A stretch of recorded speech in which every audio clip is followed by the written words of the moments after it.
నమస్తే welcome to RT live news. Komaram Bheem Asifabad జిల్లా సిర్పూర్ నియోజకవర్గం బెజ్జూర్ మండలంలోని లంబాడిగూడ జీపీలో గత వారం నుండి కురుస్తున్న భారీ వర్షాల వల్ల సైడ్ డ్రైనేజీలు లేక ఇండ్లలో నీళ్లు చేరి తీవ్ర ఇబ్బందులు పడుతున్నామని గ్రామస్తులు ఆవేదన వ్యక్తం చేశారు.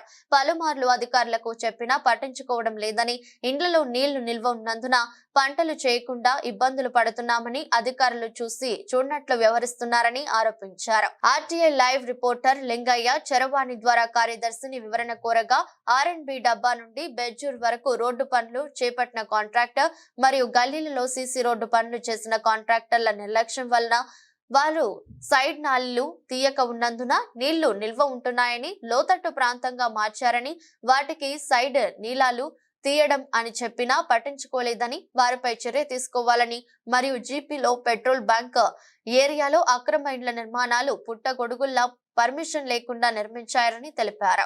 గ్రామస్తులకు ఇండ్లలో నీళ్లు నిల్వ ఉన్నందున మరియు బయట పూర్తిగా బురదమయమై ఇలా ఇబ్బందులు పడుతూ దోమలు పెరిగి రోగాల పాలు అయ్యే ప్రమాదం ఉందని తెలిపారు.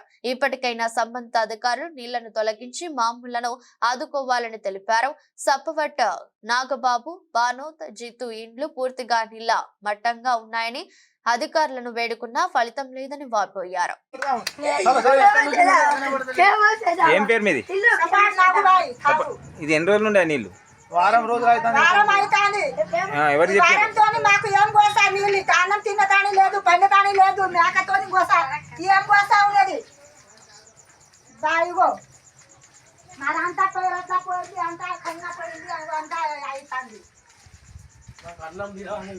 అన్నం తినదాని రాత్రి పండదాని కోసా అయింది. మాకు మంచం పెట్టడానికి లేదు, కూర్చోటానికి లేదు. అన్నం తింటామంటే పొయ్యి మీద కట్టెలు వేస్తలేదు. కార్యదర్శి వస్తాడా? ఇవాళ వస్తుందా వస్తలేదు, కార్యదర్శి వస్తారు. మా పట్టే మాట్లాడలేదు, అసలే వస్తలేడా? అసలే వస్తలేదు, ముఖమే చూస్తలేదు. కార్యదర్శి చెప్పిండ్రా? చెప్పి 3 సార్లు చెప్పినా ఏమన్నా అంటాను. ఏమని మాకు బతుకు పాడు ఇది జమ చేసుకుని పోతాళ్ళు. దానికి ఏమైనా చెప్తే దానికి బిల్లు మరి ఆ బిల్లు ఎటు పోతుందని ట్రాక్టర్లో డీజిల్ పెడుతున్నామని అంటారు. మరి వచ్చే ఫండ్స్ మరి ఎటు పోతున్నాయి, అటు నుంచి వచ్చేటి మరి పట్టించుకుంటలేడు.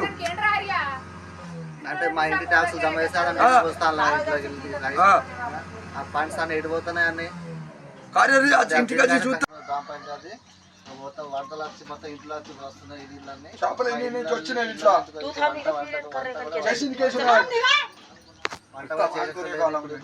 ఇప్పుడు అధికారులు చెప్తున్నా కానీ అధికారులు పట్టించుకోలేదు. మా సమస్య ఏంటి అసలు ఎవరు చెప్పుకోవాలి. ఇప్పుడు ఇళ్ళ చేత అంతా ఒకసారి ఇంట్లో చూసినా కానీ పరిస్థితి మంచిగా లేదు. ఈ నీళ్ళు ఎక్కడి నుంచి వస్తున్నాయి? లేకుండే ఇప్పుడు వచ్చినాయి. దానికి పరిష్కారం చేయాలి. అదే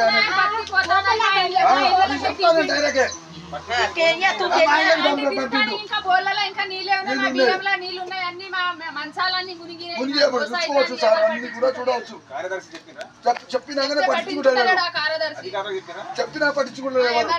నీళ్ళు వచ్చినాయమ్మా మేము ఎవరికి చెప్పుడు అంటాడు.